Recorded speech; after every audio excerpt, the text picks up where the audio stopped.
Hello. Hello and welcome to Nerd Central, episode 1 of our new podcast. Nerd Talk. Yeah, and that's with a U. Just in case you were wondering. And we're gonna start off with the E3 topic, but we're gonna start off with Sony. I think we should start off with an introduction. Yeah. Introduction. I'm Tristan. I'm Hunter. And I'm Jacob. All right, that was good. Alright, yeah. We sound professional as fuck right now. So I made a list earlier today about the major highlights of the Sony press conference, and of course, it started off with Last of Us 2. And not only was the gameplay awesome, brutal, but it has a much darker side of it too. Story-wise, you mean? Yeah, because I did a little bit frame by frame breakdown of the gameplay, and of course you started off with Ellie dancing with her girlfriend. I don't know if she's related to the past story, but I noticed that she was wearing the bracelet. Her girlfriend was wearing the bracelet, and then she was wearing it when she was killing all those people. Yeah, so you're was it confirmed that her girlfriend's dead, or are you just believing that? Because I know we have down in the notes that she could be dead. I don't know. I'm pretty sure it is, because remember in the very first trailer that they showed, Ellie was playing the guitar, and then she says at the end of the trailer, they're all gonna pay. Yeah. That's why I'm assuming is that they have a small settlement, then these random people come in and kill them, and including Ellie's girlfriend, and Ellie's out for revenge. Yeah, out for revenge. Yeah, that makes sense. But I want Joel back. He was in the first trailer, but he hasn't been shown yet, and I'm really looking forward to that. I'm sure he's gonna be. I mean, there could be the possibility that he plays both of them. But there could also be the possibility that this is Ellie's story. It could just be Ellie's story. I wouldn't mind if Joel was just there. I don't have to play as him. I mean, yeah. I liked him from the first game. He was one of my more favorite side to the game. I don't know. You can't go wrong with Troy Baker. I gotta say every game. What? Troy Baker? I'm not confusing that with South Park, am I? No. That's Okay. Trey Parker. Trey Parker, okay. Anyways, you got every game. I think every game shown off by Sony graphically was gorgeous. Oh yeah, definitely. Yeah, I would literally. There's no. I mean, Last of debate Us about 2 or the first Last of Us, great game, gorgeous game. Yeah. And to think that they could even up those graphics is actually kind of crazy. Yeah. It's insane. The one thing I do want to know about Last of Us 2 is when did they find the time to actually start doing tattoos again? Because Ellie just randomly has this huge tattoo on her forearm. That is true. But if your idea maybe they're just in settlements now, I mean maybe they do have more free time to do stuff like that. Yeah. If they have the time to throw a little party, I think they have enough time to get tattoos. That is true. But and our anything else that we could say about Last of Us? I can't think of anything at the moment. I mean, there still hasn't been too much shown for us to have too much to say about it. Other than it looks beautiful. The gameplay looks around basically kind of similar to the first one. Okay, I'm gonna have to pause that real quick. We'll continue. I'm about to shit my pants. Anyways. Ghost of blah blah blah. Yeah, we can't even pronounce that. I'm sorry. Tsushima. Tsushima? Yeah. I believe it's. You don't pronounce it too. I believe it's just Tsushima. Yeah, you don't say Toshinami or whatever. Where's the O, Jacob? Anyways, it's beautiful game. Yeah, it's a very good looking game. Play as a samurai. That's really all we got so far. You play as a samurai. When the Mongols are attacking. Apparently, this is I want to say it's Dynasty times. Yeah. I mean, it's going off of actual history. You grab a sword. You ride some horses. Obviously, it looks like you got some bow and arrow. Just samurai stuff. I mean, you cut people down. It's the first thing you do is slit some guy's throat. Slit some people's throats. You stab people in the back. You stab other people in the back through walls. It's just it's very Batman-esque. Yeah, the gameplay looks very Batman Arkham style. Attack, counter, dodge. Especially with that when he jumps down and takes down all 4 of those guys. It was legit just a fear takedown from Batman. Yeah. Yeah.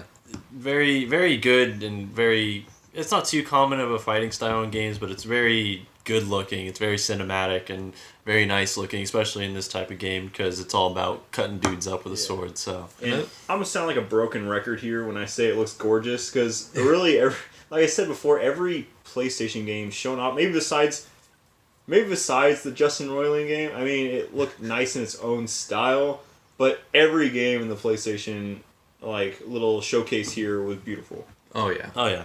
That moment when it was him finding his friend, you know, the leaves are falling, it's all like orange, you can see the sunset in the background, it's just crazy. It really puts you in the whole mood and scene of it, you know? Yeah, you really, you're immersed into this game. It's like just how beautiful it looks with, especially that last fight between you and like your supposed friend. Yeah. Air quotes. Where it's just one-on-one, you're just clashing swords, you know, dodging. I mean, it's just kind of, obviously, like I said, it's just the Batman gameplay, you dodge, you attack, but I feel like it's kind of putting a unique spin on that. Most of the time it's just, you know, fists, you're just punching guys. It kind of has a For Honor feel in the fact, maybe it's just because we were using swords and you're a samurai, but, you know. That's like the only comparison I can make, but another note worth mentioning is, it's made by Sucker Punch, who made all the Infamous games, which is kind of unlike them. I've never seen a game produced by them that is like this. Yeah, so it's going to be kind of interesting. Different. It's very different compared to Infamous. It's nice to see when developers step out of their comfort zone. Yeah. To make something just really different. I mean, there are a lot of like historical timepiece games. But this one looks kind of unique in its own sense. Yeah, like, there's a lot of, like, you know, like World War II kind of, like, you know, just a bunch of, like, military games and stuff like that. The most overused. Yeah, like, the most overused, and, like, you know, that's very saturated, but, like, you don't really see a whole lot of, like, fighting games of, like, this kind of aspect that they're doing in here, you know, with this game, and it just seems like something that I would be really into, and it looks very beautiful. Yeah, it looks a lot of fun. I'm looking forward to see more of it. It's another one of those games where we haven't seen too much yet. Obviously, it was announced right now. I mean, this showcase, so it's like I'm excited to see more of this. Yeah, same here. On to our next game here, which Tristan and I are very excited for, is the new Spider-Man game. Oh man, that new gameplay was fucking spectacular. It's kind of like, it's obviously like the Batman formula, but it looks like it's much more fast-paced, quick time, puts you in the action. It was like, I noticed with outside gameplay, outside the demo, that people were showing off like the different combos you can do. Mm-hmm.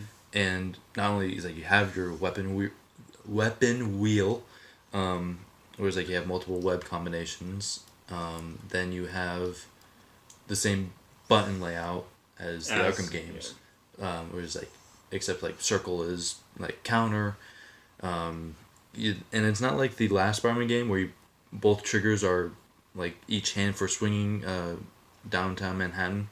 It's just R2. It makes it much more simple. Yeah, and then I mean, especially if you're gonna do fast-paced things with this wall web swinging.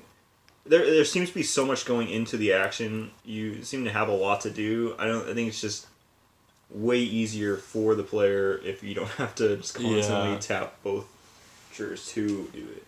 Yeah, and but like another thing about this gameplay is that we've never seen before is because like past gameplay we've only seen Mr. Sinister, or not Mr. Negative. Fuck. Mr. Negative, and Kingpin, Norman Osborn, and Shocker. That's the only characters who got revealed before. But then they just reveal a bunch of characters out of nowhere. Almost the whole Sinister Six. Yeah. I mean, there's only 5 there, but we got some of the biggest of Spider-Man's bad guys, the most well known, I suppose. Yeah, and this, if you don't know what the Sinister Six is, the Sinister Six is 6 of the major Spider-Man villains, which include Electro, Vulture, Rhino, Scorpion, Doctor Octopus, and Green Goblin. But in this game, it looks like they're replacing one of the last two there with Mr. Negative, and then a surprise character at the end, which I still believe is Green Goblin. But who knows? It could be somebody else that completely surprised us. I have no idea. I think the nicest part of this reveal was the fact that they're not exact. They don't look exact like their classic looks, but they do have a modern take on their classic looks. Yeah, It's not yeah. like You can still tell it's them. it's not things like, oh hey, Amazing Spider-Man, let's put Rhino in a completely just mechanized suit. It's a mechanized suit, but it still looks like classic Rhino. He's still a huge ass. You can still see his face. He's still a huge beefcake. You got Electro. No. Electro, right? Yeah, that's Yeah, Electro. Totally lost it out there. You got Electro, who isn't Not Jamie Foxx Isn't the this lame time. Jamie Foxx Ultimate Spider-Man look where he's just all blue. You got him. He's not wearing the classic like face mask. Like the weird pointy. Which is electric funny. zigzags. But it's kind of nice because you can see it in his. It's like kind of designed onto his head, Yeah, he has electric scars on his head. which kind of just replaces his face mask. Yeah, but he looks just like ripped right out of the comics. You got Vulture in his super comic accurate suit. Yeah, the green. I was expecting to see like the movie costume of Vulture, but it's nice to see the classic Vulture just kind of like reimagined in a modern kind of tech way. I love that in the gameplay that Spider-Man does not give a single shit about him. Like Vulture picks him up and they just webs his face. He's like, oh, and then he just out of it. Yeah. Another one is I think the most comic accurate Scorpion. Scorpion just looks badass. God, I love that. It's Yeah. like the past because like they released a Spider-Man 3 Scorpion toy a long time ago. I remember this, and it looked like shit. And but then now it looks amazing. It's just nice to know that they're sticking to their roots. Yeah. They're not changing too much, and they're just giving us a Spider-Man game that we actually want. Yeah, it has been a really, really long time since we've seen Scorpion in anything. I think, like the last thing we saw was, Spider-Man 3, I think, right? Well, he was never in the He was movies. never in the movies. There was No, the it's- little sneak peek in Spider-Man: Homecoming of Scorpion at the end, but Yeah, we got Voss from Far Cry 3. He was in Spider-Man Friend or Foe, right? Yeah, he was. Yeah, I think Friend that or was- Foe was. I love that game. those are actually Yeah, that was pretty great. fun That was a games. great game. For what it is. It's more meant for kids, but it is a good game. Yeah. Yeah, but- anyway. I'm excited to see where this is going. I know it's coming the soonest of all these games that have been showed off, so I'm really excited for this game to come out. Yeah, and they got a few of the Easter eggs I picked up in that game too. Is that like they have the raft, which is the super prison that's out in the ocean, that holds multiple villains, not just Spider-Man villains. They got the Avengers Tower in the background, which doesn't look anything like the movie. It's white and red, but it looks really cool. With the raft, I am expecting more than just Spider-Man villains in this game. Oh yeah, I've heard rumors that supposedly Taskmaster will be like several missions. I mean, it seems like Marvel's giving them free range. I think they can really pull anyone they want. So I'm kind of interested to see what non-Spider-Man aspects they're going to pull from the Marvel universe. yeah. It would be really cool. Thing I would like to see is they just because like he's in Hell's Kitchen, is that they just randomly like have Daredevil like help you in a mission. Maybe some like side missions. Yeah, this is like similar to what they did in Batman Arkham Knight with Batman and Nightwing teaming up those few times. I would like to see something like that with Spider-Man and Daredevil because they have a similar gameplay. I could see, and yeah, I don't think I have much more to say actually, other than like, what do you think the character at the end is? Well, I think it's one of two things. I think it either has to be Green Goblin or it has to be an Avengers character. If they're not going to show it off, it has to be at least just a really big character that people are going to freak out over. Yeah, because like all I know is that it was a big yellow light. The only thing I can think of is that it would come from like Green Goblin's. I hear a lot of people saying booster. Green Goblin. The first thing that I came up with was Iron Man, but I mean Iron Man doesn't really ever have a yellow glow, so I guess it's not necessarily Iron Man. I mean, I think Iron Man, more like a blue glow, obviously. Yeah. Yeah, but we'll see how it goes. I'm looking excited. forward to comes do out more this September. like updates on this game. But And we still haven't seen the third costume yet. We'll see what that is too. yeah. Let's see. Next on our list here is Death Stranding. Yeah, Death Stranding. So first of all, no idea what the fuck is going on. I mean, they finally give us gameplay and stuff in like a trailer. Yeah, it's like we still have no clue what's going on. Like, I'm still so lost. Yeah, it looks like such an interesting, beautiful game, but yet still they have not put any context to the gameplay or anything, and you're just still wondering like, what am I looking at? The first thing they show was the baby, and it looked like it was just like peeking out a butthole. So it's I'm just really confused on what's going on. That was like he's got the baby in a pouch now. Yeah. That was funny though. He turns on the baby and it like reveals the monsters or something. I don't even know what's going on anymore. It's like I was laughing though how it started off was like it's just like you see like a little thing in like his throat, then all of a sudden it's just a butt. Yeah. And then is it supposed to be Norman Reedus just delivering the baby to someone? Is that like the whole thing? So what I got from this trailer was that he says like he just like delivers things to other people.